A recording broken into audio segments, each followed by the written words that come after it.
The African American Legend series highlights the accomplishments of blacks in areas as varied as politics, sports, aviation, business, education, and religion. We'll explore how African Americans have succeeded in areas where they'd been previously excluded because of segregation, racism, and lack of opportunity. I'm your host, Dr. Roscoe C. Brown, Jr., and with us today is Thelma, the Executive Director of the Northside Center for Child Development. Glad to have you with us again, Thelma. Oh, I'm delighted to be here, as always. Well, you've done such a great job. You picked up the legacy of the Clarks, of Kenneth and Mamie Clark, which started way back in the 40s about dealing with black children who didn't have access to mental health and other support. Absolutely. Tell us a little about the history of Northside and also how you have tried to continue that legacy. Well, as you know, Northside was founded in 1946 by Drs. Kenneth and Mamie Clark, the black psychologist whose black-white doll study was very instrumental to the ultimate decision in the Brown versus Board of Education decision. And that study had to do with the image of black people as related to white people. Absolutely. It had to do with when they showed black children, young black children, black and white dolls, the children responded to a series of questions that the black doll was not the nice doll, the black doll was the ugly doll. They were more disparaging toward the black dolls, who were reflective of who they were. So that study ultimately was very impactful in the sense of when the court saw that, they really got a sense of how segregation might be detrimental. Of course, years later, we found it's a little bit more complicated than that. It's a lot more complicated because even though we have nominal integration, we still have economic and housing segregation. And lower opportunities, education opportunities. There's a major issue with education. You know, that was many black people's entree into the middle class and moving up. Education, quality education. There are more segregated schools now in terms of concentration than there were then, but it's not legal to do that. Exactly. So as a result, we feel we are free. Yes. Well, you know, I often review the study, and I once again, you know, refamiliarized myself with de jure segregation versus de facto segregation, which is a reality of segregation as opposed to legal segregation. But the Clarks early on knew that children and families in Harlem needed a place to go. When they were in the process of looking at, you know, getting their PhDs and deciding what Mamie Clark would do, and realizing that children in Harlem were not being served in a way that they needed because you were at the height of concern about juvenile delinquency. And that was a term used often for children that may have had some difficulty in school and acted out. And many of those kids were sent to the prison system, whereas white children who were having some difficulty might have been sent to a group home, or there may have been mental health services, private services. So Northside was founded at a time when a lot of the agencies, the Protestant agencies, were not willing to serve some of the black children. So in many respects, the Clarks were visionaries in what they've done because they started with a few kids, and now we serve over 3,000. But even many of those agencies that serve black children serve them in a different way that sort of blame the children and we'll call blame the victim rather than look at the larger society. And so what did Ken and Mamie do to help challenge that? Well, their whole philosophy, and they were social psychologists, Dr. Clark was a social psychologist, basically said, you have to take a look at the environment that the children came from. You have to take a look at the racism in society that limits opportunity, that limits interactions for black children to get further along in society.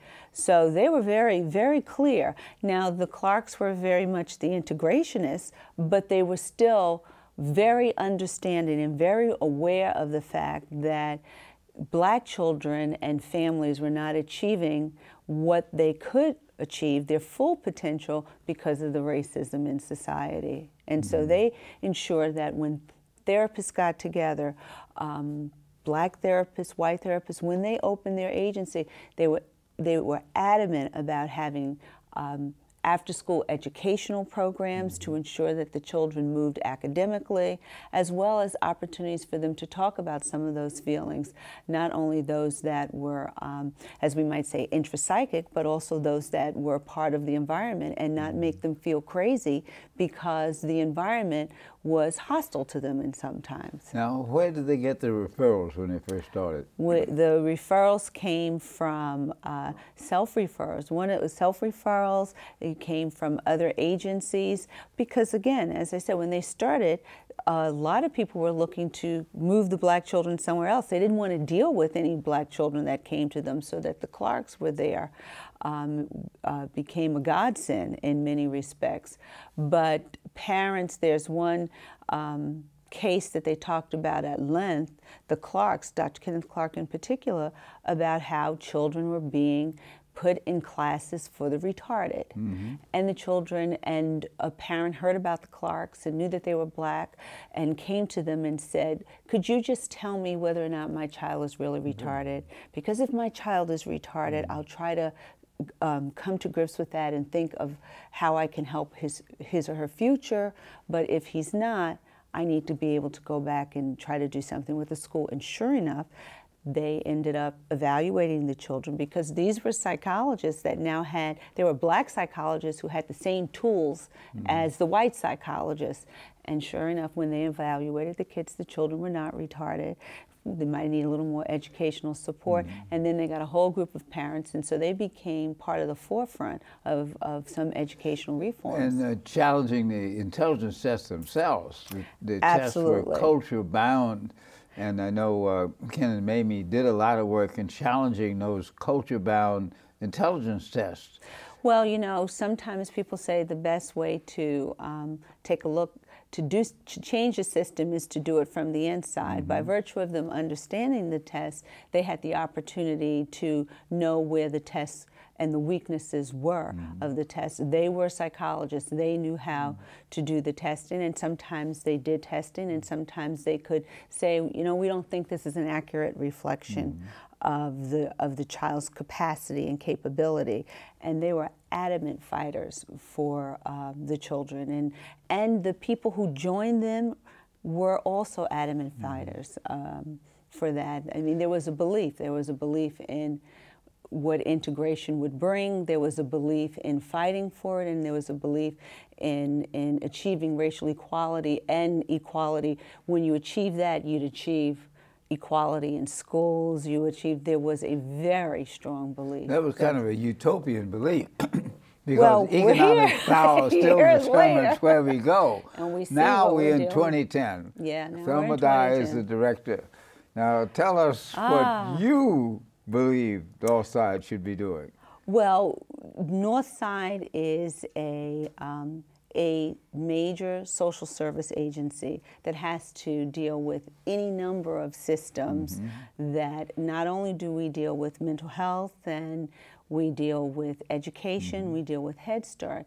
One of the things that during my tenure I've been very proud to be able to put in place are Head Start programs, because Head Start programs deal with Head Start and early Head Start. Well, wasn't that part of the Clark's theory that you had to start before they got to school? Start early, but the Clarks hadn't put in Head Start, although Dr. Head Start didn't even exist at that time. Well, that's true, but during their tenure, you know, the Head Start programs, but Dr. Clark was very involved in commissions talking about Head Start. So then I'm honored to continue the legacy that they started and actually implemented a Head Start program. A large Head Start program that is a very striking program. We deal with children from birth to 3 and pregnant mothers in Head Start, and 3 to 5. And the reason I'm so wedded to Head Start is because starting early and being able to provide quality education and support services to families, and enabling families to be active participants in the structure of the agency. We have Head Start parents who actually go on to serve on our board of directors. So you change people's lives forever. And most important, we teach them how, when they get to the public school system, you fight for your child. You fight hard. If there's something that you don't think the school is providing, then you don't give up that fight, because the best thing you could be, beside providing love and nurturing and support, is an advocate for your child. And you know, I think that we're creating an awesome legacy that will continue with our Head Start programs. And those are government-supported programs. And I think that, you know, when you have an agency that has a history like Northside that stays behind Head Start, when there are detractors, there are people who are trying to say, oh, I don't know if we should invest this much money in Head Start, but you can come to us. We just happen to have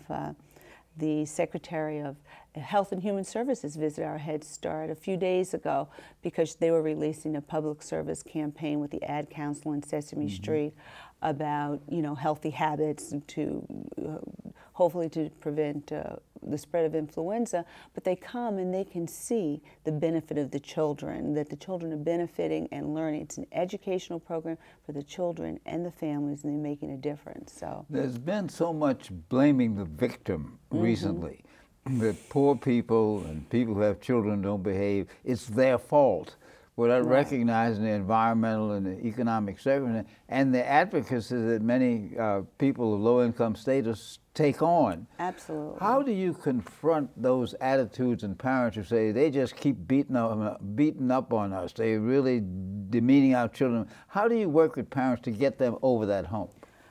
We partner with them. We tell them that we're here with them.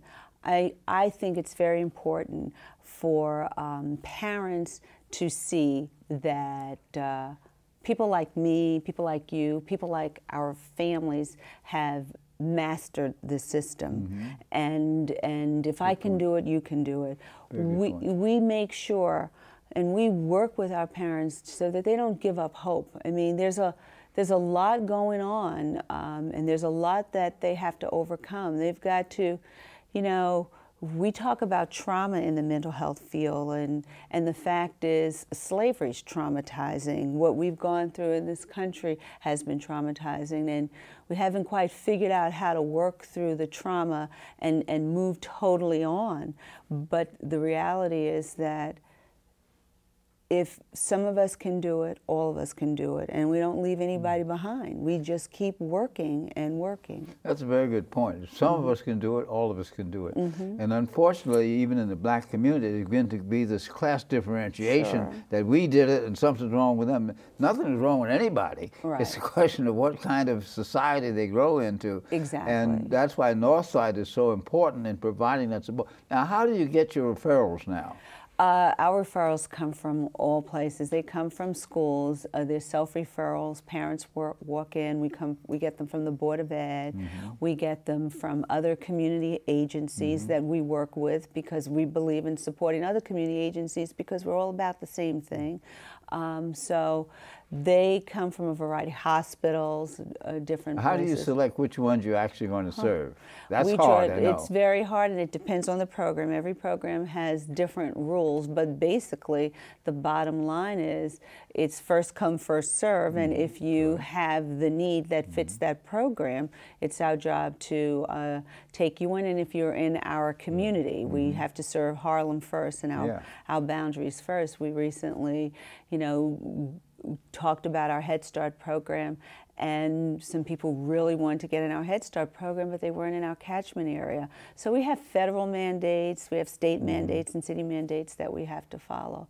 But we, you know, we try to adjust where we can. And how do you model the Northside experience somewhere else in the country? That really is the key in terms of how do we change it. What are you doing to do that, and how do you think we can do it better? Well, I would like to do that tomorrow.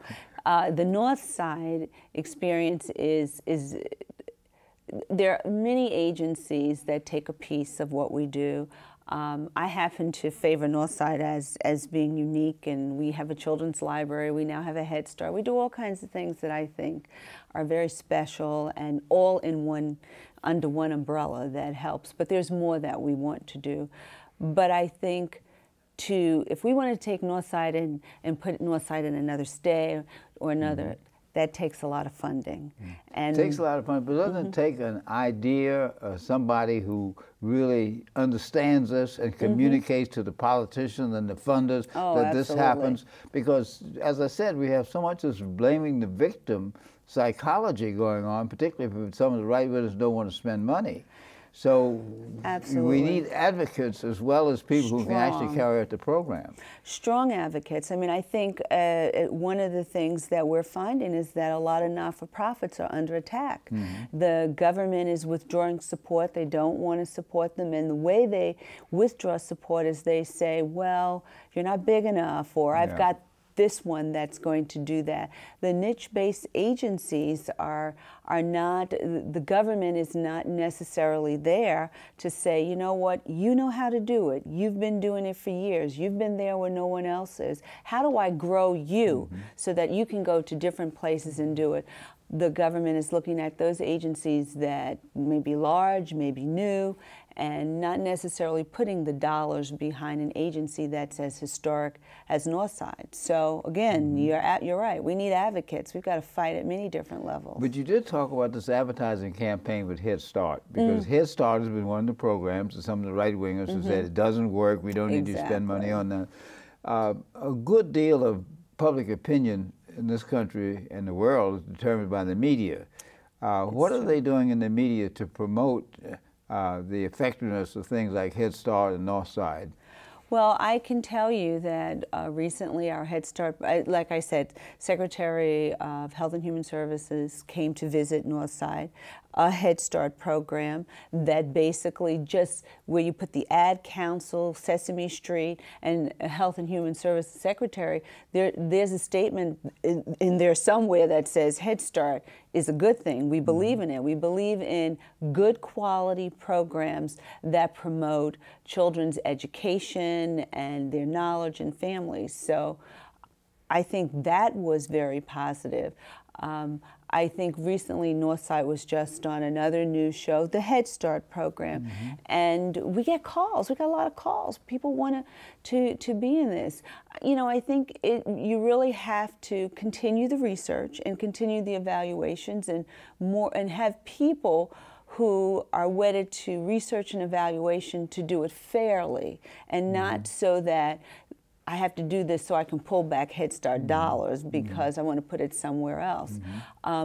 There are a number of economists now who are showing that investing early in children are making a significant difference in health and education and crime, all those things. And you save money in the long run. You save money. Invest in Northside, you save money in the long run. Children avoid the penal system. Children not only avoid the penal system, I remember I ended my Head Start talk with saying our children are ready to soar. They're not just catching up, they're ready to go and be all they can be. So, yeah. Well, speaking of money, which almost every nonprofit agency has to look at, you're thinking about moving your headquarters and getting a new building. Could you tell us about that? It's a very, very exciting time for Northside. We've been at our current location for about 35 years, and it was a location that the Clarks were instrumental in designing. So it's been a wonderful home for us. But we've outgrown that home, and we have the ability to double the number of children and families we serve.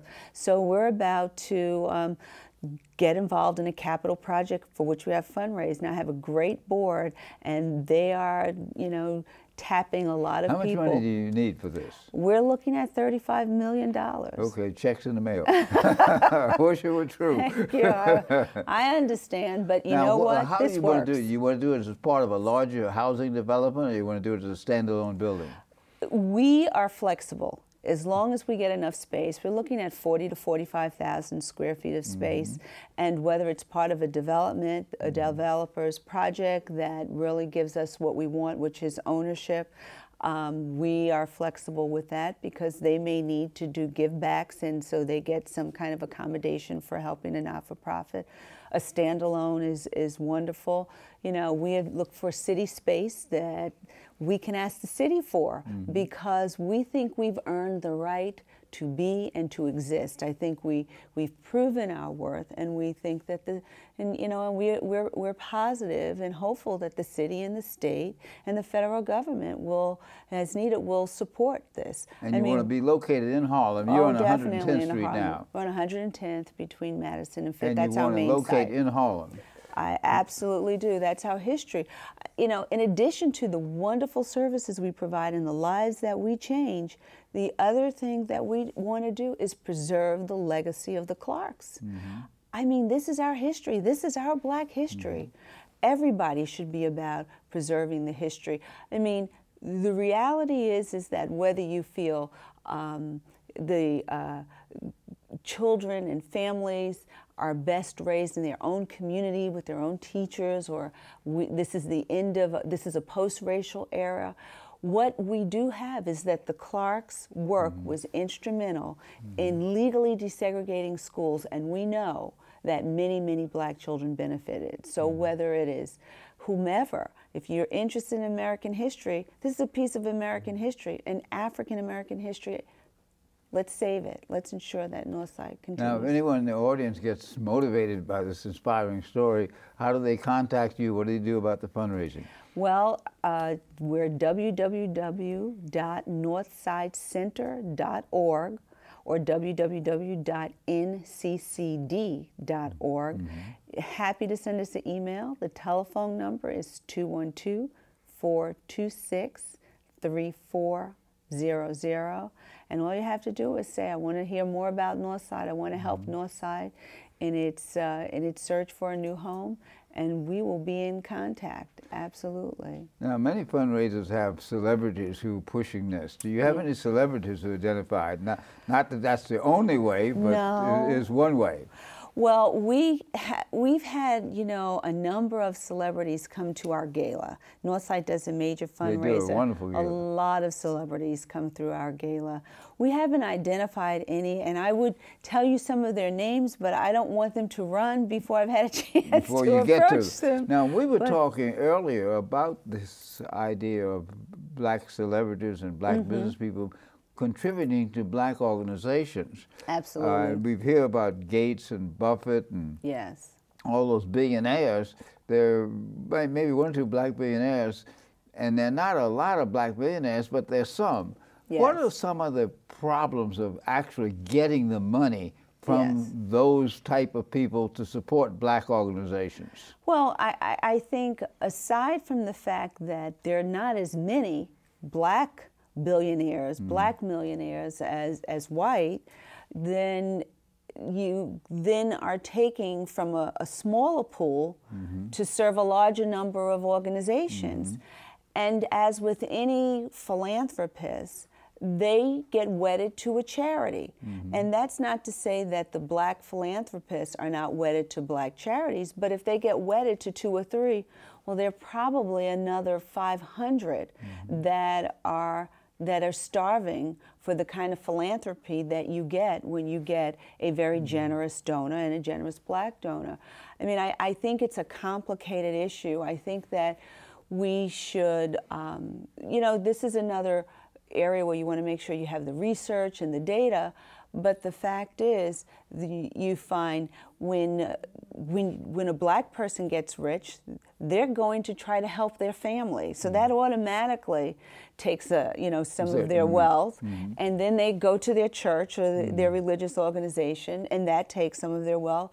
And then maybe then the educational agencies come, or the social service agencies come, and then they get flooded with lots of asks.